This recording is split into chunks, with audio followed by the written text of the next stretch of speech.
Ronggeng Dukuh Paruk, bagian keempat, karya Ahmad Tohari.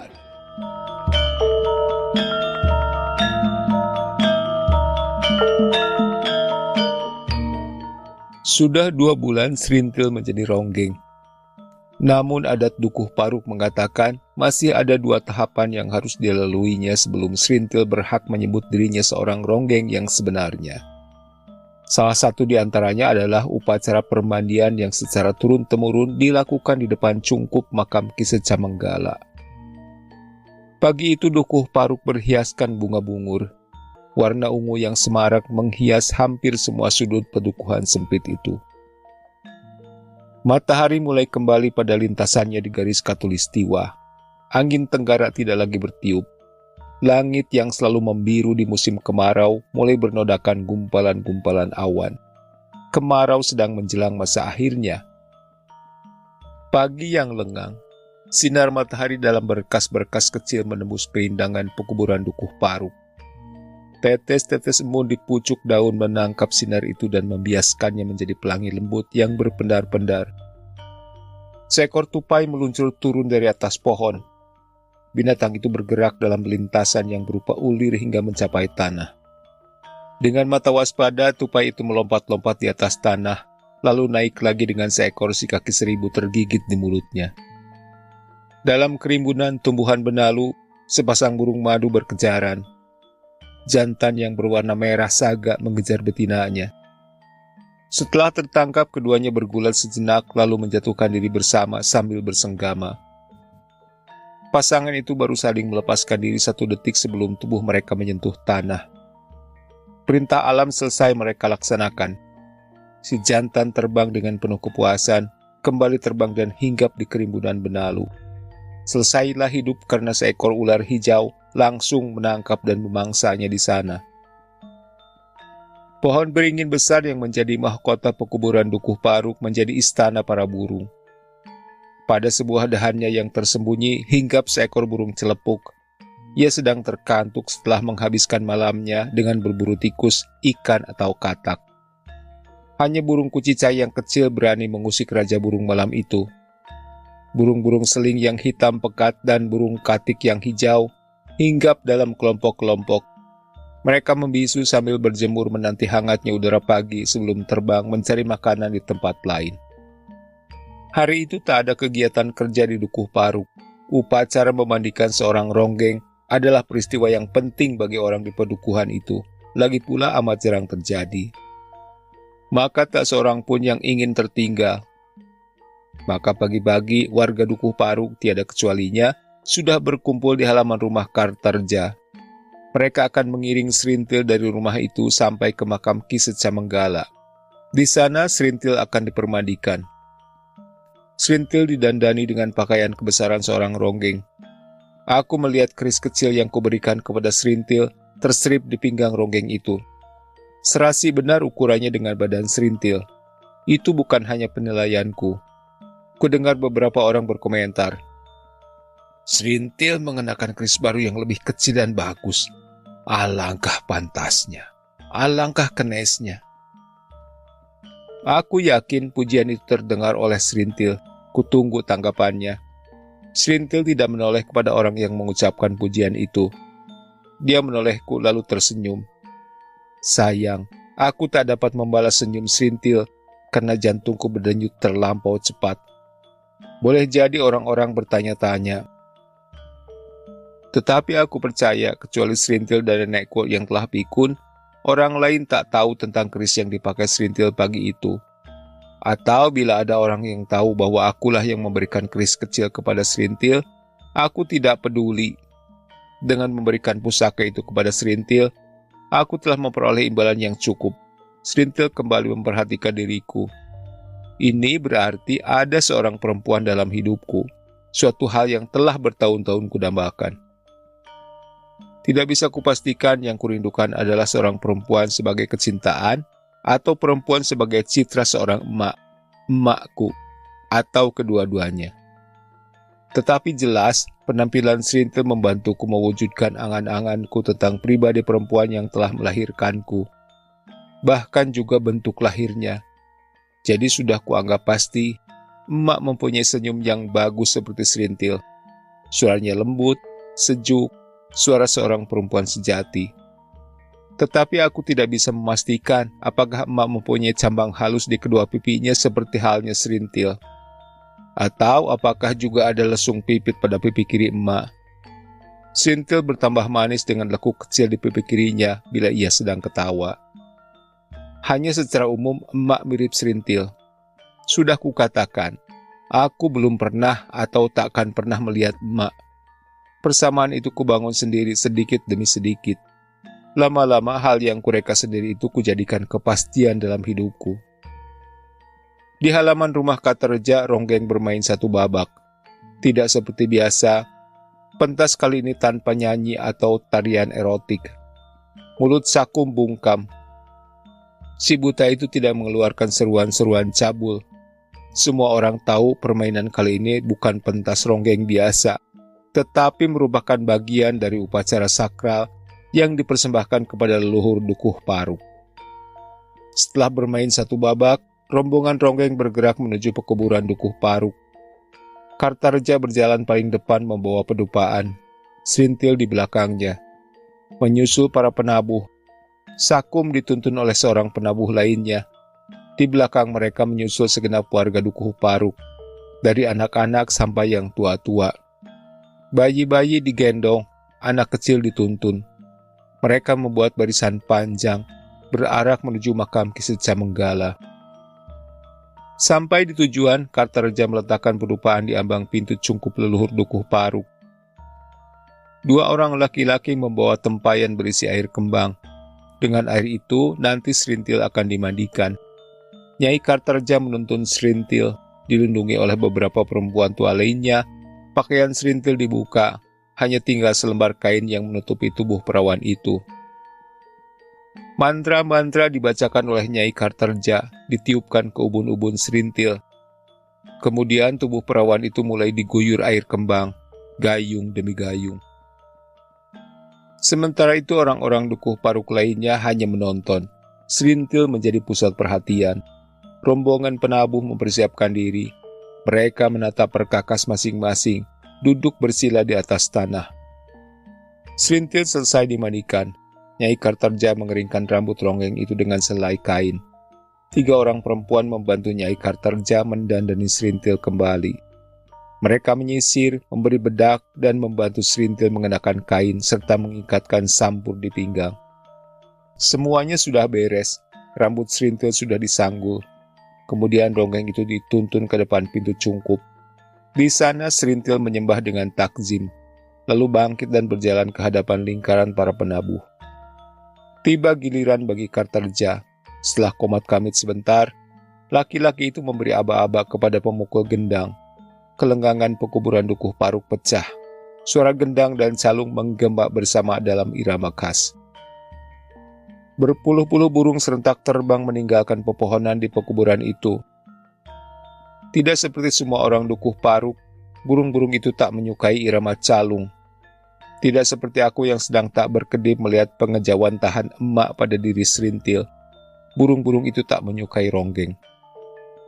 Pada saat seperti itu orang-orang Dukuh Paruk percaya semua roh di pekuburan itu bangkit melihat pertunjukan. Mereka juga yakin arwah Ki Secamenggala berdiri di ambang pintu cungkup dan melihat Serintil berjoget. Oleh karena itu tak seorang pun berdiri di depan cungkup itu karena tak ingin menghalangi pandangan mata roh Ki Secamenggala. Aku berdiri di bagian depan. Seandainya ada orang Dukuh Paruk mampu berbicara masalah apresiasi, maka alangkah baik bila diadakan pengukuran. Apresiasi siapakah yang paling dalam atas pertunjukan ronggeng Serintil di pekuburan itu? Secara angkuh, aku bisa memastikan apresiasikulah yang paling dalam. Aku bukan hanya melihat Serintil meronggeng, lenggak-lenggok dan bertembang. Aku tidak hanya mendengar keserasian bunyi calung, gendang, dan gong tiup yang menghasilkan irama indah. Juga aku bukan hanya terkesan oleh lentuk leher Serintil, goyang pundaknya atau lentik jemarinya. Lebih dari itu, karena aku melihat Serintil lebih daripada seorang perawan kecil yang menjadi ronggeng. Pada saat seperti itu, kerinduanku akan kehadiran emak terobati. Pada saat seperti itu, hilang angan-angan apakah emak melarikan diri bersama mantri itu atau mati dan mayatnya dicincang-cincang. Yang memenuhi jiwaku adalah kenyataan Srintil sedang menari, tersenyum kepadaku. Hal itu sudah cukup melenyapkan meski hanya sesaat penderitaanku yang tak pernah melihat emak. Konon semasa hidupnya, Ki Secamenggala sangat menyukai lagu Sari Gunung. Maka dalam rangkaian upacara mempermandikan Srintil itu, lagu Sari Gununglah yang pertama kali dinyanyikan oleh Srintil secara berulang-ulang. Seperti pada awal upacara di rumah Kartareja, pentas di pekuburan itu meniadakan lagu-lagu cabul, sakum diam. Tetapi menjelang babak ketiga terjadi kegaduhan. Kejadian itu tak akan pernah kulupakan buat selama-lamanya. Dalam berdirinya, tiba-tiba Kartareja menggigil tegang. Mata dukun ronggeng itu terbeliak menatap langit, wajahnya pucat dan basah oleh keringat. Sesaat kemudian tubuh Kartareja mengejang. Dia melangkah terhuyung-huyung dan matanya menjadi setengah terpejam. Semua orang terkesima, calung berhenti. Srintil menghentikan tariannya karena calung dan gendang pun bungkam. Kartareja terus melangkah. Sampai di tengah arena, laki-laki tua bangka itu mulai menari sambil bertembang irama gandrung. Hanya Sakarya yang cepat tanggap. Kakek Srintil itu percaya penuh roh Ki Secamenggala telah memasuki tubuh Kartareja dan ingin bertayub. Irama calung kembali menggema, tetapi suasana jadi mencekam. Semua orang percaya akan kata Sakarya bahwa Kartareja sedang dirasuki arwah leluhur. Maka mereka mundur dalam suasana tegang. Calung ditabuh dalam irama tayub. Kesyahduan upacara sakral itu hilang. Lagu-lagu pemancing birahi disuarakan. Sakum tidak pernah lupa akan tugasnya, memoncongkan mulut lalu menghembuskan seruan cabul pada Srintil menggoyang pinggul. Jas, jas, jas. Kartareja menari makin menjadi-jadi, berjoget dan melangkah makin mendekati Srintil. Tangan kirinya melingkari pinggang Srintil, menyusul tangannya yang kanan. Tiba-tiba dengan kekuatan yang mengherankan, Kartareja mengangkat tubuh Srintil tinggi-tinggi, menurunkannya kembali, dan menciumi ronggeng itu penuh birahi. Penonton bersorak, mereka bertepuk tangan dengan gembira, tetapi aku diam terpaku, jantungku berdebar. Aku melihat tontonan itu tanpa perasaan apapun, kecuali kebencian dan kemarahan. Tak terasa tanganku mengepal. Hanya itu, karena aku tak bertindak apa-apa, tak berani berbuat apa-apa.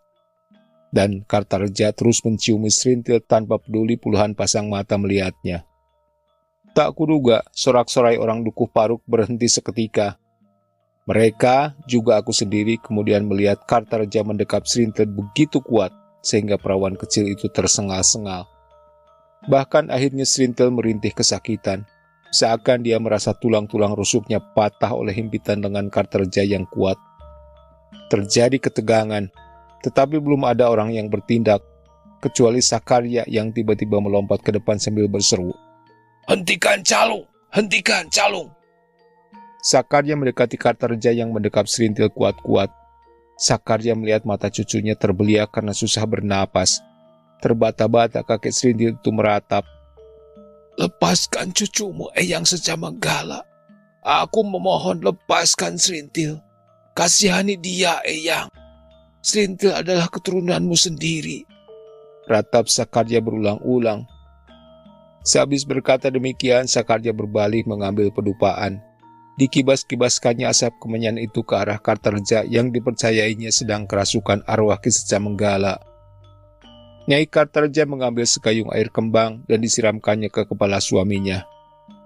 "Eling, Kang, Eling," kata Nyai Kartareja. "Jangan panggil dengan sebutan Kang. Panggil dia dengan kata Eyang. Kau tak tahu suamimu sedang kesurupan," bentak Sakarya kepada Nyai Kartareja. Entah oleh siraman air kembang atau oleh kepulan asap pedupaan, perlahan-lahan Kartareja mengendorkan dekapannya atas diri Srintil. Kedua tangannya terkulai, dukun ronggeng itu mulai berdiri goyah, dan akhirnya roboh ke tanah. Tangan dan kaki Kartareja kejang. Matanya kelihatan mengerikan karena hanya kelihatan bagiannya yang putih. Aku maju ke depan. Aku ingin menjadi orang pertama yang menolong Srintil dari ketakutannya. Kurangkul pada pundaknya. Kau tidak apa-apa, Srin? Tanyaku. Srintil hanya menggeleng, dingin terasa tubuhnya, tangannya gemetar. Tinggal Kartarja yang menjadi perhatian orang. Dia masih terkapar, tetapi perlahan-lahan dia menggeliat, kemudian melenguh. Matanya terbuka, masih tertidur di tanah. Kartarja menoleh kiri kanan, lalu duduk. Dukun ronggeng itu masih kelihatan bingung. Syukur, ujar Sakarya.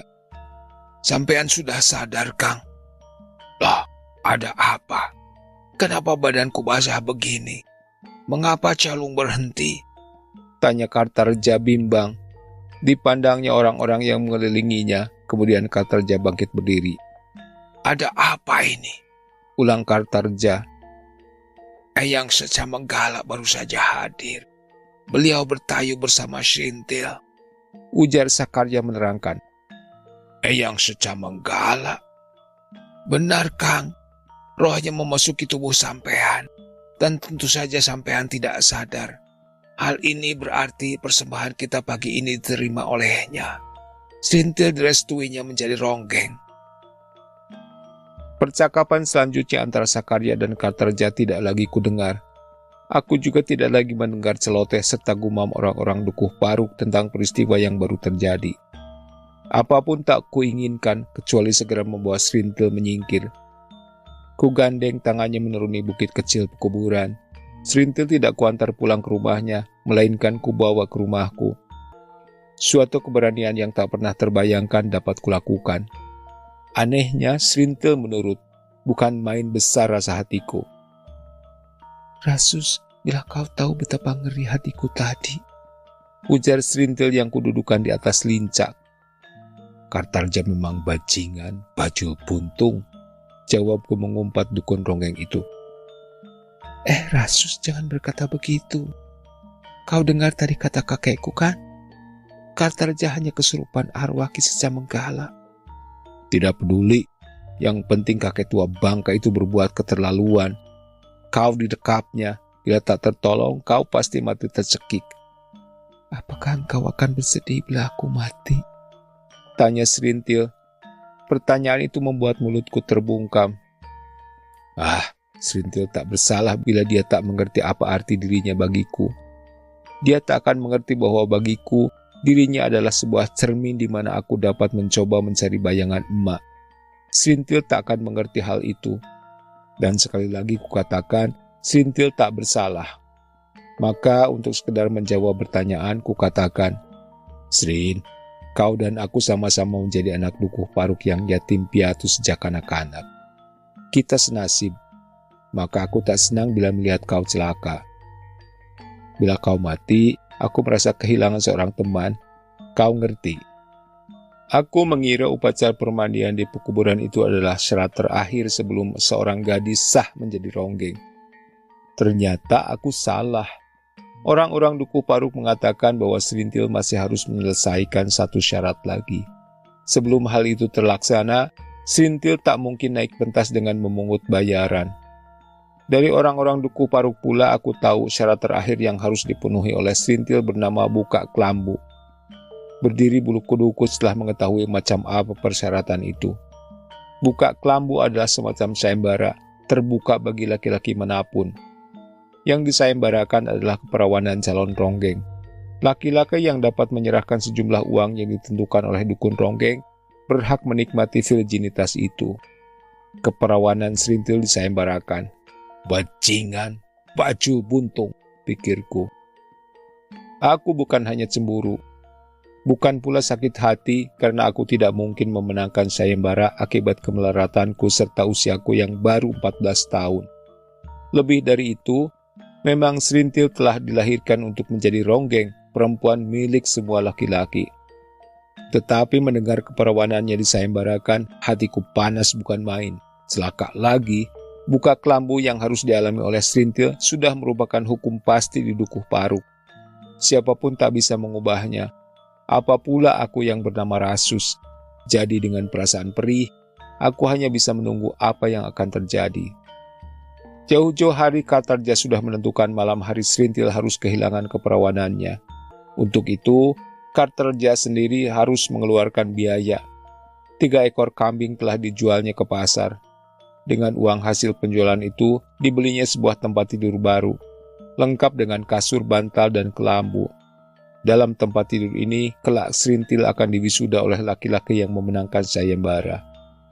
Sementara waktu suara calung lenyap dari Dukuh Paruk, Kartarja sedang giat membuat persiapan pelaksanaan malam buka kelambu itu. Dukun Ronggeng itu rajin keluar Dukuh Paruk untuk menyebarkan berita. Hanya dalam beberapa hari telah tersiar kabar tentang malam buka kelambu bagi Ronggeng Serintil. Orang-orang segera tahu pula, Kartarja menentukan syarat sekeping uang ringgit emas bagi laki-laki yang ingin menjadi pemenang. Saatnya telah saya tentukan pada Sabtu malam yang akan datang, kata Kartarja pada suatu pagi di hadapan banyak laki-laki di pasar. Dan sampean meminta sekeping ringgit emas? Ya, aku kira itu harga yang patut, jawab Kartarja. Lenguh laki-laki yang bertanya tadi. Kenapa? Terlalu mahal. Ingat baik-baik. Pernahkah ada ronggeng secantik Serintil? Itu benar, Serintil memang ayu dan kenes. Tetapi siapa yang memiliki sebuah ringgit emas di Dukuh Paruk? Oh, saya tak pernah bermimpi seorang laki-laki Dukuh Paruk akan memenangkan sayembara. Jangankan ringgit emas, sebuah rupiah perak pun tak dimiliki oleh laki-laki Dukuh Paruk. Aku tidak berharap mereka mengikuti sayembara. Berita tentang malam birahi itu cepat menyebar kemana-mana, jauh ke kampung-kampung di luar Dukuh Paruk. Banyak perjaka atau suami yang tergugah semangatnya. Tetapi sebagian besar segera memadamkan keinginannya setelah mengerti apa syarat untuk tidur bersama Serintil pada malam buka kelambu. Sebuah ringgit emas senilai dengan harga seekor kerbau yang paling besar. Hanya beberapa pemuda yang merasa dirinya sanggup mengalahkan tantangan itu. 3 hari sebelum Sabtu malam, sebuah lampu minyak yang terang telah dinyalakan di rumah Kartarja. Pintu sebuah kamar sengaja dibiarkan terbuka. Dengan demikian, sebuah tempat tidur berkelambu yang masih baru bisa dilihat orang dari luar. Tutup kasurnya putih bersih, demikian pula bantalnya. Bagi semua orang Dukuh Paruk yang biasa tidur di atas pelupuh bambu, pemandangan seperti itu sungguh luar biasa. Sore itu banyak perempuan dan anak-anak Dukuh Paruk datang ke rumah Kartarja hanya dengan tujuan melihat tempat tidur itu. Aku sendiri ada di sana, tidak masuk ke dalam rumah, karena dari tempatku berdiri di sudut halaman sudah bisa kulihat tempat tidur berkelambu itu. Bila orang-orang memandangnya dengan kagum, aku melihat tempat tidur itu dengan masyghul, muak bercampur marah. Bagiku, tempat tidur yang akan menjadi tempat bagi Serintil melaksanakan malam buka kelambu tidak lebih dari sebuah tempat pembantaian, atau lebih menjijikan lagi. Di sana 2 hari lagi akan berlangsung penghancuran dan penjagalan. Aku sama sekali tidak berbicara atas kepentingan birahi atau sebangsanya. Di sana, di dalam kurung kelambu yang tampak dari tempatku berdiri, akan terjadi pemusnahan mustika yang selama ini amat kuhargai. Sesudah berlangsung malam buka kelambu, Serintil tidak suci lagi. Soal dia kehilangan keperawanannya, tidak begitu berat kurasakan. Tetapi Serintil sebagai cermin tempat aku mencari bayangan emak, menjadi baur dan bahkan hancur berkeping. Membayangkan bagaimana Serintil tidur bersama seorang laki-laki, sama menjijikannya dengan membayangkan emak melarikan diri bersama mantri itu. Aku muak. Aku tidak rela hal semacam itu terjadi. Tetapi lagi-lagi terbukti, seorang anak Dukuh Paruk bernama Rasus terlalu lemah untuk menolak hal buruk yang amat dibencinya. Jadi aku hanya bisa mengumpat dalam hati dan meludah. Asu buntung. Masih dari tempatku berdiri, aku melihat Serintil keluar. Merah bibirnya karena Serintil makan sirih. Rambutnya yang krimis terjurai menutupi sebagian pundaknya yang mulai berisi. Perempuan-perempuan serta anak-anak segera mengelilinginya di balai-balai. Gumam pujian mulai didengungkan oleh para perempuan itu. Kulihat Serintil tertawa riang. Apa yang salah bila gadis sebesar Serintil bersenang hati mendengar segala macam pujian? Melihat bagaimana cara para perempuan Dukuh Paruk memuji Serintil, maka aku yakin setiap diri mereka berharap kiranya anak perempuan mereka kelak akan seperti Serintil, menjadi ronggeng. Atau para perempuan itu menyesal mengapa kaki mereka pengkor atau pipi mereka tambun, atau bibir mereka seburuk bibir kerbau, sehingga tak bakal layak menjadi ronggeng. Tak tahulah. Boleh jadi aku akan tetap melamun berang bila gerimis tidak turun. Tak kuduga gerimis kali ini menguntungkan. Para perempuan dan anak-anak yang merubung Serintil segera bangkit bergegas pulang ke rumah masing-masing. Aku sendiri hanya maju beberapa langkah dan berteduh di emper rubah Katerja. Serintil baru melihatku setelah aku berada di bawah naungan emper itu. "Hei, engkau di situ, Rasus?" tanya Serintil, nadanya bersuka cita. "Ya." "Sudah lama?" "Sejak sebelum gerimis." "Mari masuk, temani aku. Katerja dan istrinya sedang pergi ke rumah kakekku Sakarya. Aku seorang diri sekarang." Serintil menarik tanganku. Aku menurut. Kami duduk berdua di atas lincak. Serintil terus bergerak seperti kanak-kanak. Dia memang masih anak-anak. Usianya 11 atau 12 tahun. Meski begitu, Serintil menangkap suasana yang lesu pada diriku. "Hei, kau seperti malas bercakap-cakap.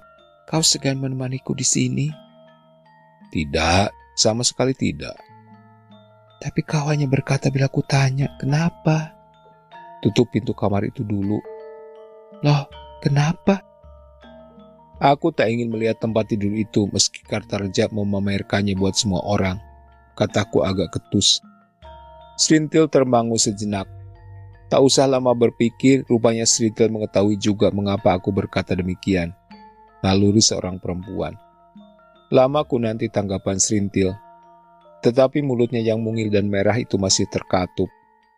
Dia hanya bangkit memenuhi permintaanku menutup pintu kamar itu. Derit pintu bambu dan lenyap dari pandanganku tempat tidur yang akan menjadi ajang Serintil melepaskan keperawanannya. "Ya Rasus, aku tahu. Kau tak usah berkata banyak. Aku sudah tahu mengapa kau membenci tempat tidur itu." "Dan kau tahu Rasus bahwa aku senang menjadi ronggeng, bukan?" "Lalu?" "Ya, aku hanya ingin bertanya padamu, bagaimana perasaanmu menghadapi saat Sabtu malam itu?" Aku tidak segera mendapat jawaban. Kulihat seorang gadis kecil sedang berpikir tentang sesuatu yang baru baginya. Bukan hanya baru, melainkan juga sesuatu yang menjadi salah satu tonggak sejarah biologisnya. Mungkin selama ini Serintil hanya terpukau oleh janji Katerja bahwa semua ringgit emas yang diberikan oleh laki-laki pemenang akan menjadi miliknya. Kemampuan pikirannya hanya sampai di situ. "Bagaimana?" tanyaku mengulang. "Entahlah Rasus, aku tak mengerti," jawab Serintil sambil menundukkan kepala. "Tetapi kau senang karena kau akan memiliki sebuah ringgit emas. Kukira begitu." "Aku tak mengerti Rasus. Yang jelas aku hanya seorang ronggeng. Siapapun yang akan menjadi ronggeng harus mengalami malam buka kelambu. Kau sudah tahu itu, bukan?" "Atau begini Rasus, bukankah kau telah disunat?" "Sudah 3 tahun, kenapa?" Serintil diam, dikibaskannya rambutnya ke belakang, wajahnya menunduk, kemudian tanpa melihatku, ronggeng itu berkata, "Misalnya Rasus, misalnya engkau mempunyai sekeping ringgit emas." "Selamanya aku tak akan pernah mempunyai ringgit emas," jawabku cepat. "Aku hanya mempunyai sebilah keris kecil warisan ayah, dan satu-satunya milikku yang berharga itu telah kuserahkan padamu. Kini engkau pasti tahu, aku tak mempunyai apa-apa lagi. Kau harus tahu hal itu, Serintil." Mata Serintil terarah lurus kepadaku, tak lebih dari sepasang mata anak-anak. Aneh juga, dari pemilik sepasang mata itu aku mengharap terlalu banyak. Tetapi aku tak merasa bersalah.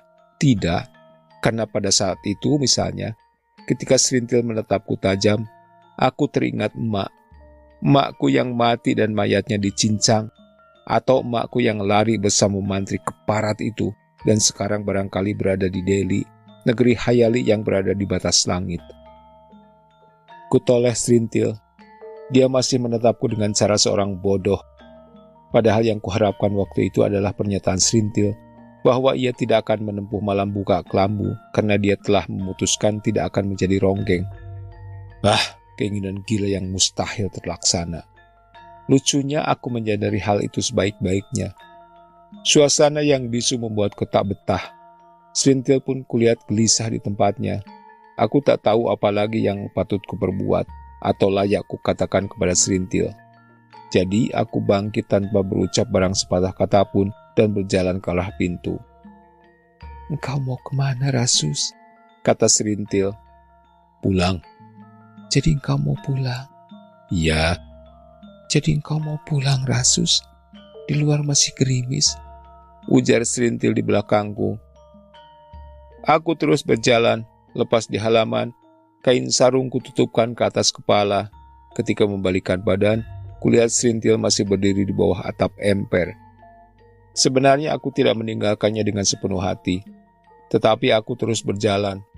Sampai di rumah, aku langsung merebahkan diri ke atas lincah. Hujan turun makin lebat. Alam menghiburku dengan tiris lembut menyapu tubuhku yang tergulung kain sarung. Aku tidur melingkar seperti terenggiling. Dengan demikian panas tubuhku agak terkendali. Tidur di atas pelupuh kala hari hujan. Kenangan yang tak terlupakan bagi anak-anak Dukuh Paruk. Aku terlena, larut dalam perjalanan alam pedukuhan kecil itu. Jumat malam. Kemarau sungguh-sungguh telah berakhir. Siang hari hujan turun amat lebat. Lapisan lumpur yang telah berbulan-bulan mengeras seperti batu, kini terendam air. Sawah luas yang mengelilingi Dukuh Paruk tergenang. Dukuh Paruk menjadi pulau. Hanya jaringan pematang tampak membentuk kotak-kotak persegi yang sangat banyak. Tetapi tanah pematang rapuh dan longsor bila terinjak kaki. Burung bluwak, kuntul dan trintil muncul kembali. Selama kemarau mereka mengungsi di tanah-tanah paya di Muara Citandui. Sebentar rumpun-rumpun bambu di Dukuh Paruk akan ramai oleh berbagai burung air. Mereka berkembang biak di sana seperti dilakukan oleh nenek moyang mereka entah sejak berapa abad yang lalu. Dukuh Paruk akan melewati bulan-bulan yang lembab. Lumut akan tumbuh pada dinding bambu atau tiang kayu yang basah. Jamur akan tumbuh pada kayu mati dan dahan yang lapuk. Cacing menjalar di emper-emper. Orang-orang membuat galur-galur di bawah tanah, menerobos bawah dinding, dan berakhir di bawah balai-balai. Kutu air dan kunis akan kembali merajalela pada kaki dan tangan anak-anak Dukuh Paruk, dan orang-orang di sana akan menerimanya sebagai kebiasaan alami. Selagi Dukuh Paruk berhiaskan genangan air di mana-mana, menjelang senja kelihatan seorang pemuda sedang bergegas ke sana. Dower, pemuda itu, tidak mempedulikan pematang panjang yang becek. Dia terus berjalan. Ceket-ceket bunyi telapak kakinya ketika diangkat dari lumpur. Kain sarung tidak dipakainya melainkan diselangkannya di pundak. Bila dipakai, kain sarung Dower pasti akan belepotan. Hanya satu hal yang memenuhi benak Dower, segera sampai ke Dukuh Paruk dan mengetuk pintu rumah Kartareja. Makin dekat ke pedukuhan itu, Dower makin terbayang akan sebuah tempat tidur berkelambu. Putih bersih dengan kasur dan bantal yang baru. Dan yang paling penting, seorang perawan kencur yang terbaring di dalamnya.